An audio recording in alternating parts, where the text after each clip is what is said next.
Let me begin by introducing myself. So I'm Judith Weinstock. You can call me Judy, and I'm an attorney here at Parles Reckham. I've been practicing special ed law for about 8 years now with the firm. Before that, I did environmental litigation and I had a stint with commercial litigation, but I really love what I do now. I love practicing special ed law. And I'm glad to be here doing this presentation for you. So it's a small group. So what I'm gonna do is I have a slide presentation.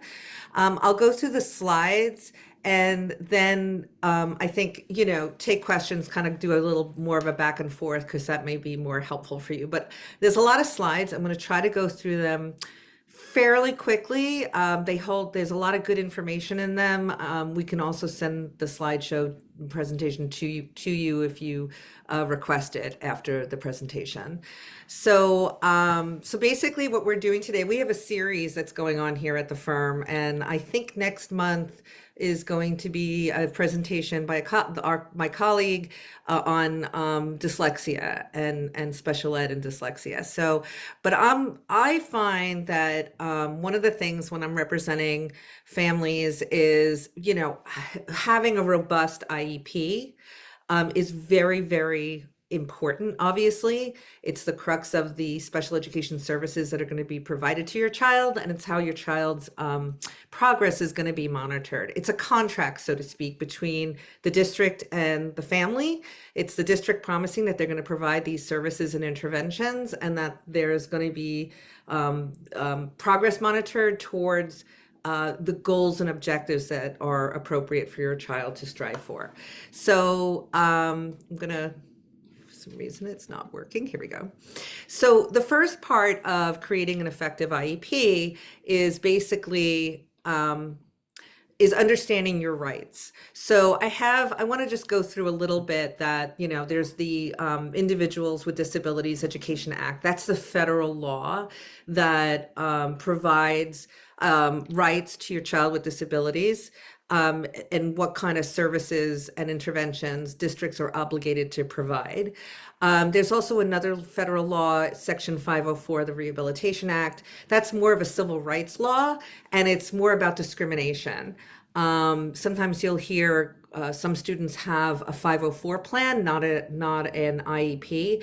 A 504 plan really focuses on accommodations to allow access for your child, access to education for your child who has a disability. I liken it that the easiest way to explain that, it's like, building a ramp so that there's wheelchair access into the school building. But of course, that can take many different types of forms depending on the disability. So the Individuals with Disabilities Act, which is where an IEP comes from, is really providing more than accommodations, but rather interventions, special instruction to address your child's struggles and challenges. So if they're diagnosed with dyslexia, that there's specialized instruction to teach children to read who have dyslexia. It's an example. And just to go back for a second, there's the federal law, and then there's New Jersey state law, which implements the federal law through state legislation and enforcement. And you can find that at NJAC 6A14-1.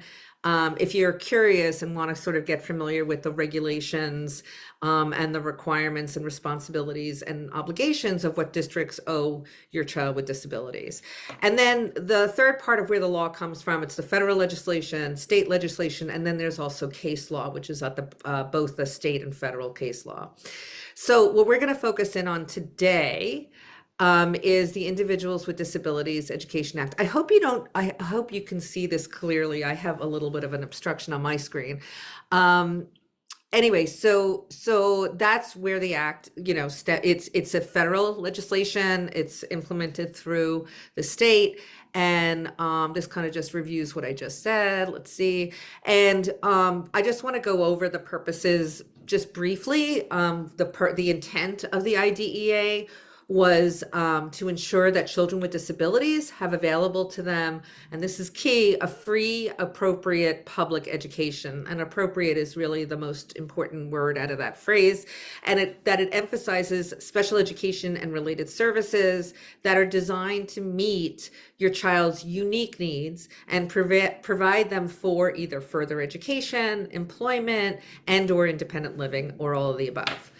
That's the purpose of the statute.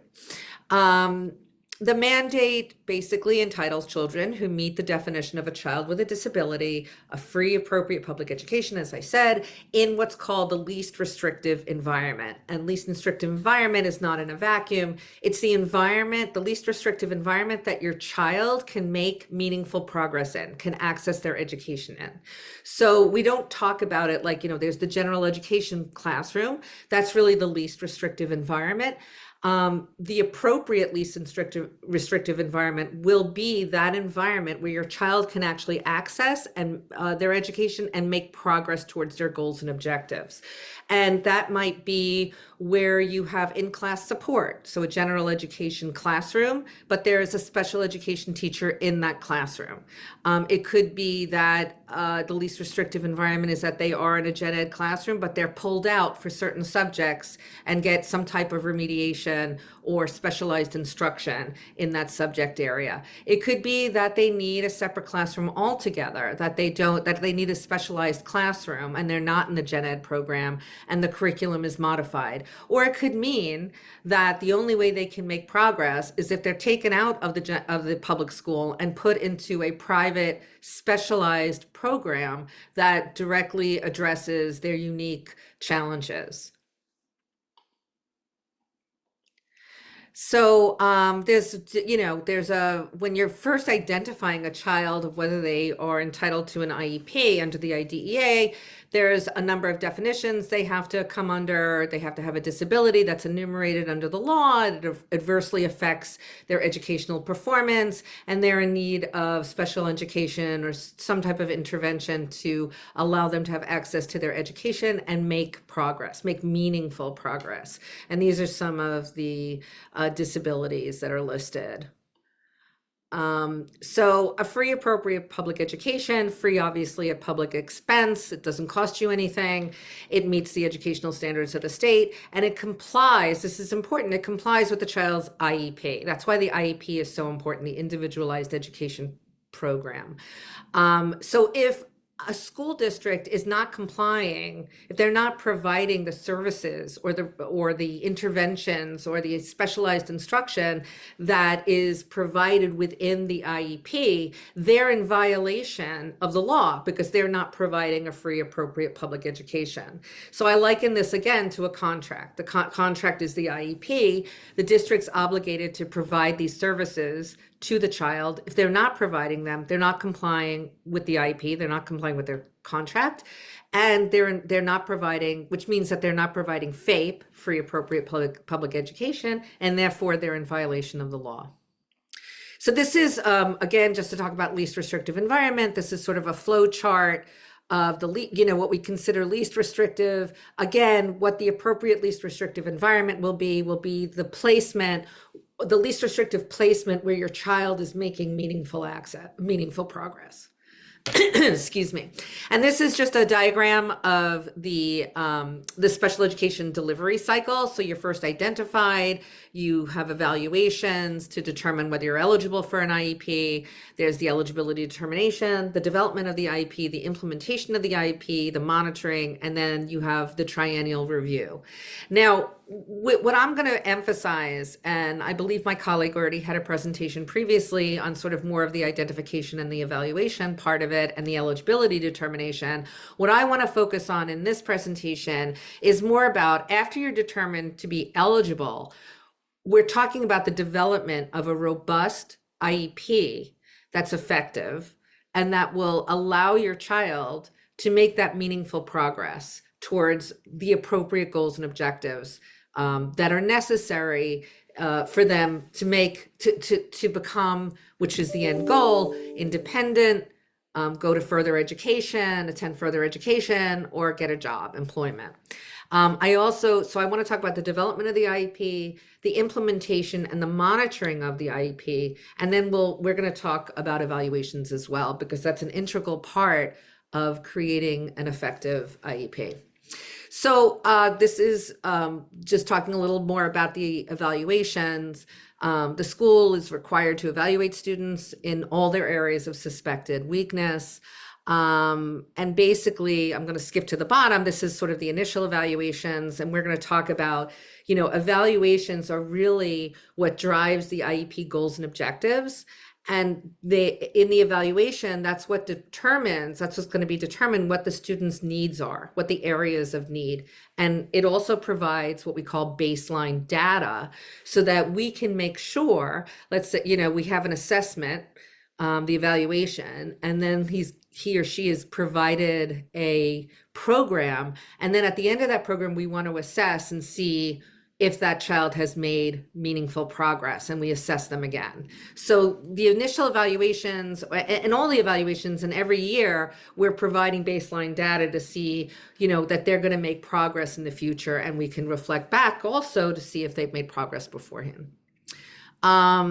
This is about eligibility. So development of the individualized education program. So the IEP, obviously, it's the contract or roadmap to your child's education. It contains, within the IEP, there are the present levels of academic, you'll see sections within the IEP. There's the present levels of academic achievement and functional performance, otherwise known as the PLAFs. These are really important. Underneath this title, you'll see that there'll be teacher narratives or therapist narratives about the work that your child has been doing, their observations of your child, their observations, their assessments, sort of just anecdotal information about what they've been working on with your child and their observations, and whether they think, whether they have observed progress, sometimes they'll mention challenges that your child's having. It's interesting. I find these are very important, these narratives. I refer to them often because sometimes you get teachers and therapists who they may put like sort of a generic narrative in there. Johnny's doing great. He's wonderful. He's friendly. He's nice. He's sweet. He's cute, and those are kind of useless. But more often, I find that there are teachers or therapists who are very forthcoming about what they're observing in your child while they're working with them. So they might say something like, he's making slow progress. There was a period of time he regressed. Now he's making better progress. Or Johnny is able to do the work, but is unable to focus long enough to learn the material, like things like that. So you should really comb these PLAFs to see if you can pull anything out that indicates, if you're suspecting that your child is not accessing their education or if they're not making progress, always check the PLAFs to see if someone has candidly, described what the struggles have been for your child. Excuse me. So they're very important. Now, the next part of it that's included in the IEP are the measurable annual goals and short-term objectives. These are crucial, and I'm going to go into more of the specifics later on. There's also something called transitional goals and services, which start at 14. I'm not going to really focus on them, but you should just know that starting at the age of 14, there should be thought and effort to planning where your child's going to go after high school, and whether they're going to need to have what kind of transition program there'll be, and what should be done at the time to help with that transition, and what services are needed. Another part, obviously important part of the IEP, is the placement determination. Where is your child going to be placed? Is it going to be a gen ed classroom with in-class supports? Is it going to be an out-of-district program, a specialized private program? And an explanation of why the deviation of the least restrictive environment being the general education program, an explanation of why this placement is the least restrictive, the one chosen is the least restrictive environment that the child can make progress in. It'll describe the services and the instruction, the intervention to achieve the goals and objectives. And basically, I mean, this is part of the problem is sometimes districts don't have the appropriate trained personnel, or they don't have the program that they need in order to provide the appropriate intervention. And they're required to do what they can in order to meet the child's needs. So if they don't have someone with the appropriate training or certification, then they need to hire someone or train someone to have that appropriate certification to teach your child. If they don't have the program, they need to buy the program. And if they don't have the program and they can't buy the program, or they don't have the appropriate personnel and they can't train them or hire someone, then they need to send your child to another school. And sending your child to another school could mean another public school that does have a more robust program that addresses your child need, or it could be a private specialized program. We also have, if the child needs extended school year, will also be included in the IEP. Extended school year is really for the purpose of preventing regression over the summer. There are some students who need, I have cases where students need more than ESY. They need a 12-month program where they're in, usually it's an autism program that needs very intensive interventions every day in a 12-month program. It also will explain the related services, speech language, occupational therapy, physical therapy, transportation. All of that will also be included in the IEP, and it'll have accommodations and modifications to the curriculum. And also it should be noted that if your child is involved in extracurricular activities and has a disability, there needs to be an accommodation or modification provided for that child in those extracurricular activities in order for them to access the activities. Okay, so let's get to this. So development of the IEP, right? Who develops the IEP? This is very important. There is a team, there's an IEP team. It consists of the case manager. It consists of at least one general education teacher, one member of the child study team that's evaluated the child. Now, importantly, we prefer that all evaluators show up to the IEP meeting. We want to be able to ask questions. So if an OT did an evaluation, if a PT did an evaluation, if the psychologist did a psychological evaluation, we want all those people at the meeting so we can go, if we have any questions about the assessments, we can ask them at the meeting. And they can describe what happens at an IEP meeting is that they describe the assessments that they've performed on your child. And you want to hear that from the person who actually assessed them. Sometimes districts, it's difficult to coordinate everybody and get a time that everybody's available. So sometimes what'll happen is the case manager will summarize the assessment that someone has done. And if that's the case where it's too difficult to get everybody in one place on one day or one time, then you can always request, and you have a right to request to speak to the evaluator if you have further questions.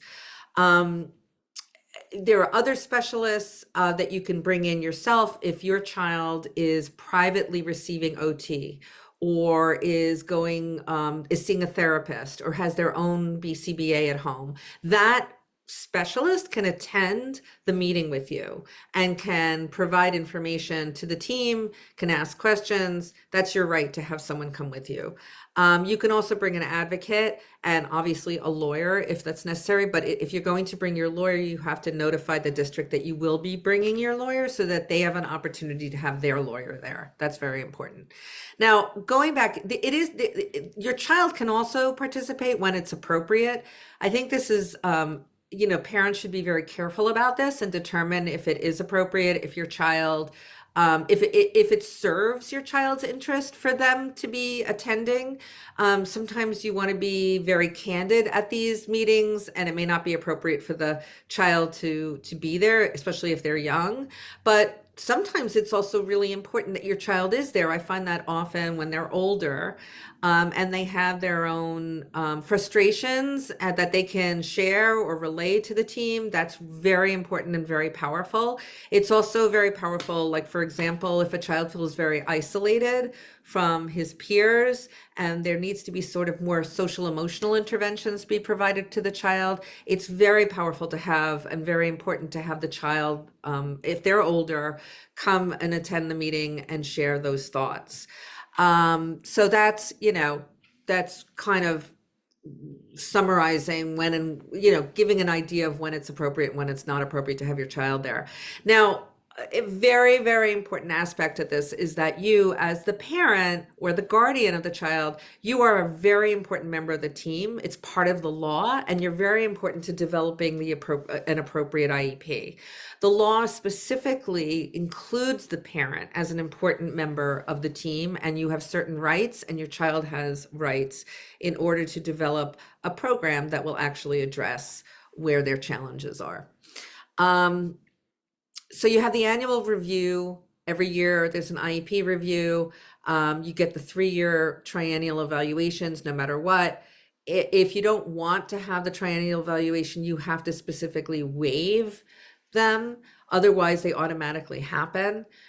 Very important, you can ask for an evaluation to be done before the triennial evaluations come up. So let's say you've had initial evaluations or an evaluation the year prior, but you suspect or you're concerned about an area that your child's struggling with. You can ask and request that an evaluation be done so that you can see if your child is, that it didn't pick up in the previous evaluation, or sometimes children develop disabilities or challenges along the way, or they're struggling in aspects that weren't suspected before. You can ask the district to perform an evaluation to see to identify whether or not they have a specific disability in that area. So for example, if beforehand no one noticed that a child was struggling with handwriting, and then as the year progressed and you noticed that your child is not able to write an assignment, or that their handwriting is illegible, you can request the district to perform an OT evaluation. Okay. But we'll go into that a little bit later. Okay. So now we're going to go into evaluation. So, sorry. So evaluations serve a number of purposes. They're to identify your child's challenges, and they're also to provide you with a running record of progress, right? Because every year you get, an evaluation, not every year, but every 3 years you get the triennials, but also you can request evaluations along the way. And it's like evidence. It's evidence of where your child's needs lie, and whether they're making progress or not. So the important thing is, you really have to understand, in order to make an effective IEP, you need to really understand your child's needs.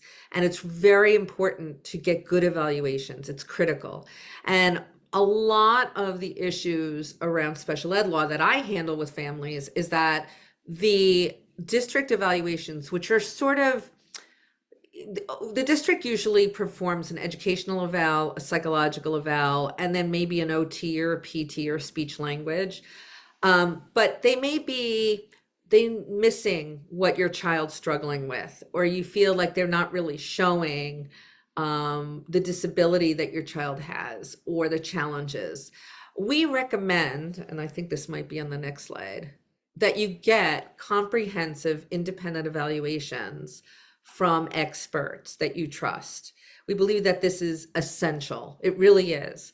Because if you don't believe that if you feel that the district's really there's something wrong, your child's not making progress, your child's struggling, they come home every day and they cry when they try to do their homework, their behaviors have been exacerbated, they may have diminished one area of behavior, but they have developed another, they're emitting other types of behaviors, whatever it may be, you need to really understand and identify where those struggles are coming from. And we find that it's very, very helpful to get your own evaluations so that the expert can determine and can really fine tune and look into where those disabilities are stemming from and look at your child holistically. And we recommend what's called a neuropsychological evaluation from either a neuropsychologist or a psychologist who's trained in using a neuropsychological evaluation to assess your child. And we just find that this is a very effective way to find out what your child needs. Now, there are independent evaluations. We consider, like, if you're going to, which we advise, retain, and sometimes it's even more important to get your own private evaluation than it is to get a lawyer, or, that's the first step, is to really get your own private evaluation done, because that's your evidence. That's the information that you'll have to really influence what kind of IEP is developed if you feel like your child's not making progress. So, for example, the neuropsychological assessment, well, let me go back for a second. So let's say the district performs assessments and you believe that they missed an area that you suspect your child has a disability in, or you're not quite sure if that evaluation really is showing where he's struggling. You can request from the district an independent evaluation be done, which means that the district's going to pay for someone outside of the school to conduct the evaluation. That is one type of independent evaluation. The other type of independent evaluation that can be done is what I've already explained, is that you can hire someone yourself to privately evaluate your child. So we prefer that, and we advise that you get a private evaluation for many reasons. One of which is that the independent evaluation, if it's done and the district pays for it, the communication is between the evaluator and the district. It's not between you and the evaluator. Where you get a private evaluation, the communication is between you and the private evaluator. You get to see what that evaluation says before anybody does. So in other words, if the district gets an evaluation from the independent evaluator, you don't see it first. The district sees that first. But if you're with a private evaluator, that private evaluator is going to give you the private evaluation first, and you can ask questions about it, and you can talk to the private evaluator about it, and you can decide whether you want to submit that evaluation or not to the district. So you have more control over the information. And we advise that parents to get that. The next thing is the independent evaluations done by the district. Occasionally, it's very difficult to get them to pay for a neuropsychological, but it's rare. And so that's another reason why we recommend private evaluations, because you can get a neuropsychological evaluation, which again, we always advise for that. But also, just to describe what a neuropsychological is, it's a very holistic, it does both. It's holistic, where it looks at your child holistically, but it also narrows in and hones in on specific areas of challenges until they can identify exactly what is going on. So for example, if there's struggles with reading that they see on the achievement test, they also do a psychological and an educational eval. And if they see that there's some discrepancies, they'll hone in and they'll provide further assessments. They'll assess your child further with different instruments, with different assessment tools to hone in on exactly what's going on. Does the child have dyslexia? Is it more of a speech language issue? And they'll keep on doing these subtests until they can specifically identify, at least they try to specifically identify what disabilities can be diagnosed. And the importance of that is that the neuropsychologist can also recommend what types of interventions and specialized instruction should address that disability. So, so basically, when you think that your child's struggling with something, and you believe that, for example, they're struggling with reading and they need specialized instruction with reading, it's very difficult. The parent has a right to submit that concern to the child study team, to the IEP team, and the IEP team must consider that concern. They must look at that and provide some sort of, they have to look at it and consider it and decide whether they feel that that is accurate. However, in front of a judge, it's the district and the teachers and the administrators in that district and the certified therapists who are the experts. So what they say is an expert opinion versus a parent talking about what they want or what they see and observe as your child struggling. It's more like a fact witness. So what's really important is that you have this professional who has the expertise and the training to be able to say, well, no, this child does have this disability that mom recognized. And yes, this is the type of program that the child needs. And it's also very important for you to get that professional to really understand throughout what services your child needs and what your child's deficits and strengths are. And that I want to emphasize too, that it's not just the deficits and the disabilities that your child has, but you should also figure out and really understand where your child's strengths lie. That should be recognized in the IEP as well. I think this slide goes over what I've been saying. I also want to keep attention to the time. So you should figure out where your child's, what areas they excel in. You should, focus on the strengths as well as the weaknesses, understand your child's diagnosis. We recommend reading books and articles and reaching out to parent groups to really get an idea of your child's disability and find out from other people what resources are out there. There may be someone who has a child with a similar disability and they found out that a particular program or a particular type of intervention is very effective and is being used at another school. You can advocate for that with your IEP team. You can ask them to implement that program. Okay, now we're going to go to goals and objectives. So goals and objectives are really, really very important. Like also in the IEP, they are fundamental. And basically goals are measurable statements. They identify what knowledge, skill, or behavior a student is reasonably expected to accomplish in a given year. Those are the goals.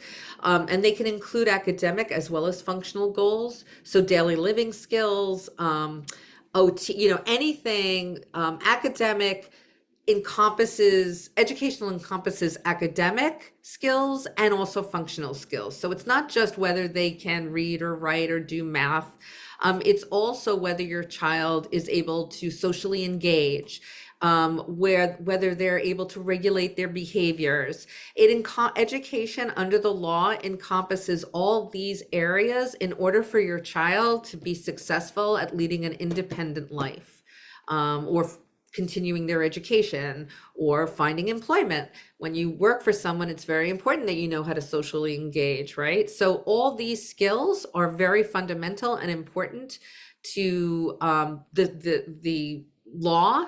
It's what the purpose of the law is about, and it should be included in the goals and objectives. Again, they should match the needs of the student. And the goal needs to make sense to you, right? So if you read it and you don't understand it, and you don't understand how it's going to be measured and how progress is going to be measured, ask questions. Ask your team to explain that. They have to be related to the service or the instruction that's being provided. And like I said, if you don't understand the goal, that needs to be very clear. Goals need to be very clear and they need to be measurable. So, another aspect of this is in the IEP, it will say how they're going to measure progress towards the goal and objective. And you should be able to understand that. So for example, an annual goal will say student will be able to write 5 paragraphs independently 4 out of 5 times or something like that. The criteria is how often and over what period of time. The method will be how the progress is to be measured, and it'll also say who will collect the data. By the way, if this information is not in there, you have to request it. And I would say request it in writing, which is another aspect of, one of the fundamental pieces of advice we give parents is that everything has to be in writing. And email is a very convenient vehicle to do that with. So how are you going to measure progress and who's going to collect the data? How often there'll be a check-in to see if progress and how data will be shared, how that information will be shared. So we have a couple of examples. So a bad goal would be John will learn to sit still in class, right? Like this is to do with regulation. That's not a very good goal. It doesn't state how often, what time period, and how progress is going to be measured. A better goal would be John will remain seated during circle time. This is obviously for a younger child for 15 minutes, 4 out of 5 consecutive trials as charted by his teacher. So you have the place, the duration, how the data is going to be collected, and who's collecting the data and how often. Okay, that's really, really important. Once the data is collected and analyzed, once the data is collected, it should be analyzed to determine whether there's progress being made, which really reflects on how effective the IEP is. So this is part of, if you have very robust goals and objectives that determine, that delineate time, manner in which data will be taken, who's taking the data, that will help in the progress monitoring. Now, you get progress reports when progress reports are usually delivered to parents or guardians when grades are sent out. But you can, in the IEP, request that the data that's collected, let's say on a daily basis, be provided to you, a summary of that data be provided to you on a weekly basis, or every day, depending on what the disability is or the challenge is and what's reasonable in requesting from the district. But often I have, for example, if we're talking about behavior data and the behavior is monitored on a daily basis, I have parents who receive daily reports about their child's behavior or weekly reports, a summary. Sometimes it's more appropriate to do monthly reports, but you can request that it be included in the IEP, that you are informed that data is shared with you, okay, or assessments are shared with you on a weekly or a monthly or however often that's reasonable basis, for you to keep up on the progress monitoring. So there's different ways of measuring progress. These are examples. So curriculum-based measurements, there are these iReady assessments, diagnostics, there's DRA, this is reading. For ABA, there's ABA data that's collected with BCBA oversight. There's all sorts of different types of ways of monitoring progress. There's also teacher-made assessments, like the one we were just talking about. Like if she keeps track, if your child's able to stay focused, within every 10 minutes, within a certain amount of trial periods, then they make up a checklist. There's observations that teachers or therapists or the case manager may perform. There's all sorts of ways. And then, of course, there's homework, classwork, and tests and anecdotal assessments.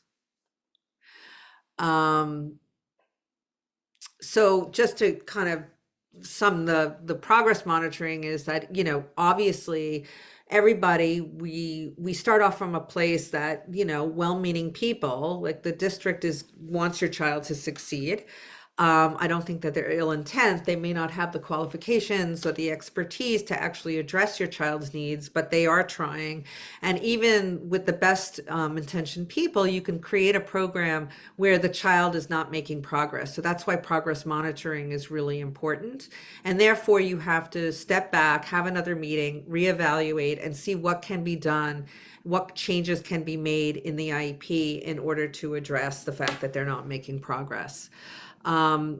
Basically, it's a denial of FAPE if the program, if a program is going on and it's not effective and the child's not making progress, the district has failed in its obligation to provide your child a free, appropriate public education, a violation of the law.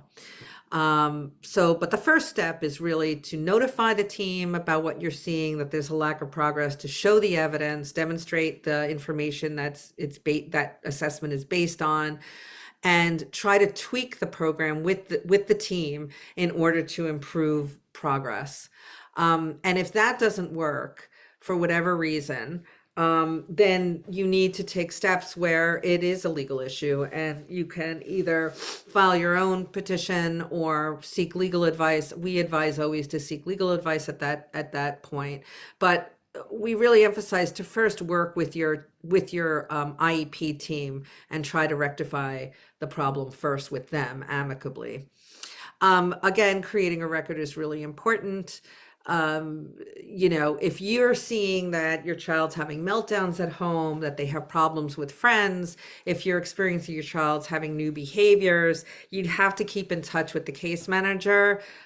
You must tell the case manager what you're seeing at home, how this relates to what the program is, how you need help, and provide as much information as possible. For example, if your child is struggling with homework, and even with the interventions that have been provided, or the therapy that's been provided, he's still or she's still having trouble, you have always notify the case manager and always put that in writing. Um, Kind of reiterating here, put everything in writing. If you have, by the way, if you have a verbal conversation with a teacher or a therapist or anybody at the school where they talk about your child, always follow this up with an email, a polite email, a nice email, something like, thank you so much for taking the time to speak with me, or thank you so much for telling me, it was so nice bumping into you at the supermarket today. Thanks for updating me about how Charlie is doing. I understand that starting Monday, you're going to take to observe him in OT to see if he's, whatever, addressing the challenges that you shared with me. Whatever it may be, just follow up. Again, everything in writing. Obviously, this is something we emphasize. If it's not in writing, we say it was never done, it was never said. Okay, and just always be reasonable. Don't let the district create a record of unreasonableness. Sometimes parents get very upset, and understandably so. So if the IEP is, when things are going wrong and your child's not making progress, it's really frustrating. Especially when you've devoted so much time and so much effort working with the district to create a program that's appropriate. And sometimes you feel like you're talking to the wall, that they're just not listening. It's And believe me, we understand this. We have kids ourselves. We've dealt with school districts we deal with school districts all the time. They're overwhelmed. And whatever the situation is, it can be really frustrating. But getting them to address your child's needs, there's an art to the negotiation. So we always suggest offer a little praise, thank them for putting the effort in. Even if you don't see progress, like, thank them for putting the effort in and trying. Always be respectful and reasonable. This is very important. Sometimes they'll offer a program or a service and parents will reject it outright. And legally, that's not doesn't put you in a strong position. You should always consider programs and services. So if they offer a classroom, right? They offer, oh, well, Johnny is getting in-class services, but he is not doing well. We're going to place him in a separate classroom for a specialized program. And you don't think that that's not what he needs. I would still consider it. Say, okay, thank you. We're going to consider that. You have a right to observe that program. You can go in and observe that classroom and take notes. And then tell them, if you still don't think it's appropriate, you explain why you don't think it's appropriate. And this way you've observed the program. Talk to the teacher in that classroom, get information, and explain why that's not appropriate. Now, there are times where you may need your expert to back that up, where you have a neuropsychologist who needs, the district's proposing a program that you feel is inappropriate. You've done your best to document why you believe that it's not appropriate. At some point, if they're digging in their heels, and that's the IEP, you may need your expert, your professional that does an assessment on your child, to observe the program, and explain why that program is not appropriate. That happens. The other thing is, if your district is when you do a neuropsychological, by the way, when you get your own expert, it is always incredibly helpful that the neuropsychologist, before they do the assessments, usually before they meet your child, that they're able to go into the current program or the program, that they're proposing, to observe your child in that program. And that's part of their report, their observations of the child in the program. And then they can delineate what's wrong with the program, what's not working, what is working, and what the needs are of your child. Um, let's see. Too many angry emails just get ignored, and it shows that you're not being reasonable. And too many long emails just becomes white noise. Okay, so just, kind of intuitively, building partnerships is what we encourage, respect and cooperation, establish a positive working relationship with the professionals in the school, and, maintain a positive attitude as much as you can, despite the frustration, and it can be trying, and include the school personnel in decision making. Keep them involved, because the district is responsible, and you want to make this a joint responsibility for your child's education. Again, I understand completely where this can get this is frustrating, but this is how at first, to keep that sort of calm communication going is very helpful. It's never helpful. It's counterproductive for it to become a hostile, belligerent relationship. It doesn't work well, even during that time, and if you have to litigate, because if they have examples that they can characterize you as an unreasonable parent or what have you, and you want to prevent that. It's always good also to find, there may be someone in the school who you have as like a confidant, someone in the school who kind of is telling you, maybe an OT therapist or another therapist or a different type of teacher who is kind of candid and forthcoming and telling you things that are transpiring at school. That's always good to sort of connect with someone who's in the program, who can tell you what's going on and what their opinion is. And then we have, just to keep monitoring, and to emphasize, you don't need to wait until the annual meeting. You can request a meeting at any time. You see that there are problems, the IEP team must meet with you. They must consider what your concerns are. It must be discussed. You can volunteer at school.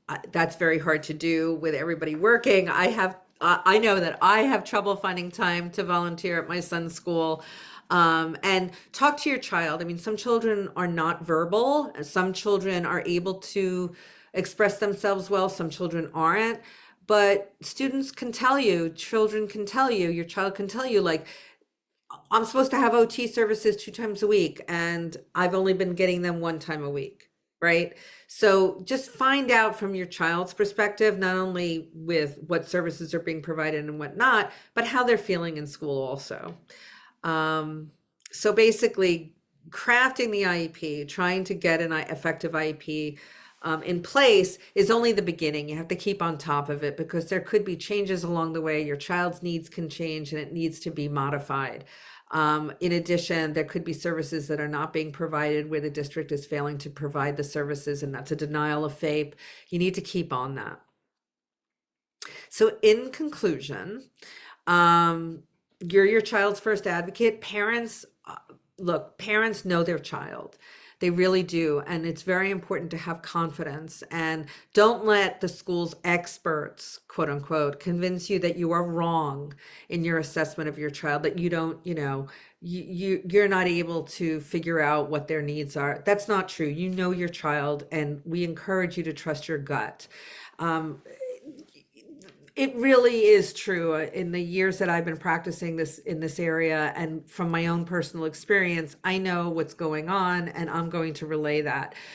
You still need to have expert opinions to support what you're saying, to obtain them, and understand the system and the personalities, which I hope that I've kind of explained here, and keep records. Again, if it's not in writing, it never happened, it never was said, and becoming familiar with your rights, and and basically being respectful and cordial, even if you're frustrated and angry. Um, very Probably the most important thing that I'd like you to leave here with is never tell the school that you just want what is best for your child. This is like a shocker for families. The law does not provide that your child is required to receive the best education. The law says your child is entitled to an appropriate education. Okay. And appropriate is defined as those special services, the specialized education, the interventions that can address your child's unique needs in order for them to make meaningful progress. That's really, really important because there's a Supreme Court case where it says something like, your child's not entitled to the Cadillac of cars. It's just entitled to a working, Ford or whatever it was I don't remember the exact quote, but it's basically very important. And it's difficult to keep that in mind because a lot of times we're talking about the best interests of the child in family law. That's usually coming up in family dynamics and family law. But in education law, it's what's appropriate in order for your child to make meaningful progress. Um, and I think that's it. Now, I know we don't have that much time, but are there any questions?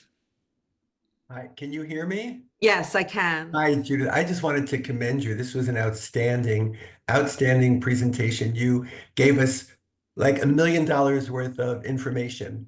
Oh, I'm so glad. That makes And, me so and happy. and I'm glad that there's parents on and it's and I'm actually a former public school director of special services and a Oh, director of private schools for students with disabilities, and I'm now a parent advocate. And I just want you to know this, even I like to be refreshed, and you covered all the bases and you gave such wonderful advice. Thank you.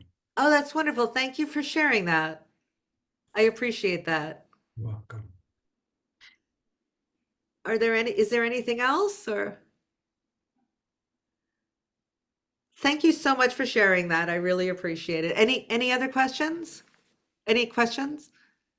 This is Julie Rycon, and I'm a parent consultant with the Association for Special Children and Families.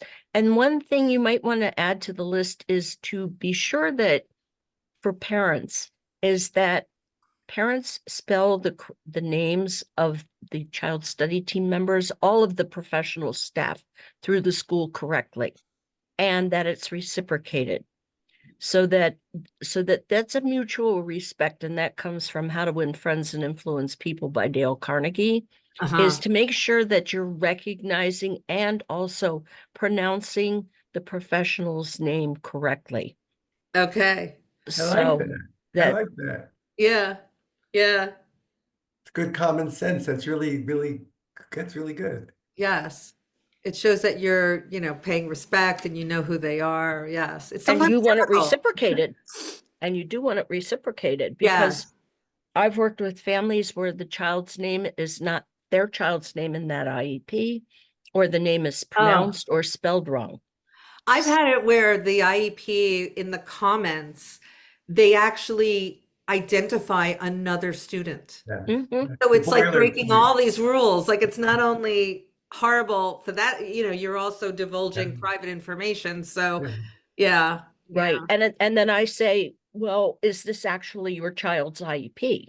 right. The other thing that I wasn't aware of is that the parental concerns need to go into the IEP. Oh yeah, Yeah, absolutely. so that's really important. And there are 3 areas where a district might put in the parental concerns, because usually it's under the PLEF, but there are other areas where they may put the parental Right. concerns. Yeah. Yeah. So that's super important It too. is Julie, That's super Julie, important. most of you. I'm glad you said that because I don't think I mentioned it. And that is I mentioned that it's very important to communicate your concerns, but that's a very important point that they should be in the IEP. Julie, Yes. just so you know, of all the IEPs I've been reading lately, and I know what you're talking about, Julie, because it wasn't always that way, but lately, the IEPs that I've been getting, they all have actually a section on the template that says parental concerns. absolutely. Yes. Yes, but the districts place the parental concerns in other areas of the IEP. So it might be under special, let me just get my notes, under special team considerations. Mhm. And there's one more area where they may place it.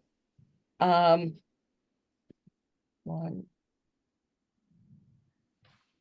Oh. Special team considerations and notice requirements for the IEP and placement. That's where we're finding sometimes the parents' parental concerns are placed by the district. Right, right. Usually there's a separate the IEPs that I review, there's a section that says parental concerns. Absolutely. And I've seen yeah. IEPs where they skip totally over it. I've Yep. seen IEPs where there's nothing in there and the parents, will tell me that they had a lot of concerns. I always tell Mhm. parents, I mean, this is part of the process too, is that write it up. You know what I mean? Don't We- rely on the case manager to interpret what your concerns were during the meeting. Actually type up your concerns and submit it to the case manager and request that it be inserted into the IEP. We I do also, that too. I sometimes ask parents to write up their concerns when we have the meeting schedule, and send it to the case manager in advance of the IEP meeting. Yes. Right. Yes. Yeah, very good. All right, the time is up. I want to thank you Thank all you. for participating. Thank you so much. Thank And you very much. if you have any questions, and also if you want to do joint presentations, I'm happy to do that too. I do that often where I go out into the community with advocates. Let me know. And thank you so much for Thank attending. you, Judith. Thank you. Take care. care. Have a good day. You too. Bye-bye.